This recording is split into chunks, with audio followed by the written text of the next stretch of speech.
There's always something really funny, I think, when you're cold calling someone hospitality, it's so much easier because they spend every day talking to people and they're always trying to be nice to people. So they almost have this thing in their head where they don't want to tell you to go away or be mean to you. Obviously, we see a lot of bad stuff in the news at the moment around hospitality, new sites closing down, but there's some people out there who are still growing at an incredible rate. They're still bringing people in from all over, and as I'm sure you can see from stuff like Dish Room and Brother Marcus, there are queues outside the door. So there is still room for people to do amazing things in hospitality. The majority of people that I'm speaking to on day-to-day basis, they're talking about scaling their businesses. Even from chatting to Mason, it seems like on average, more people are opening restaurants with us than are closing them down. So I think it's really bucking the trend a bit, but obviously that's people who are going out of their way to find new ways to boost their employees' well-being and really innovate in the company. And you get a good inkling on the first call. I think the way I like to sell is by being quiet.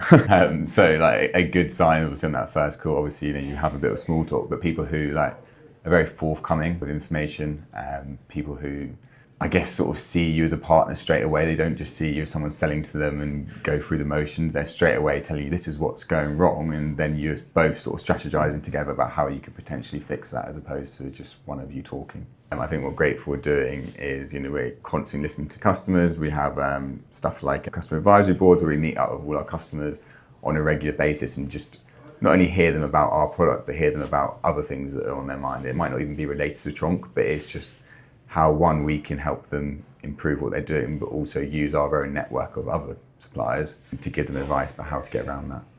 I think the hardest one's always cost. The hospitality industry is incredibly, there's a lot of cost in the hospitality industry at the moment, and no one's going to just splash out a load of money on something they don't really understand the value of. From our side, it's always been, with that, we have to then show, how this is actually going to impact their teams, how it's going to make their team work harder for them and motivate them more, because obviously I think in so many of these companies, Tronc makes up such a big part of their actual take home. So I think, really drilling that home exactly how this will impact each team member, motivate them, and actually lead to a big impact on the company itself.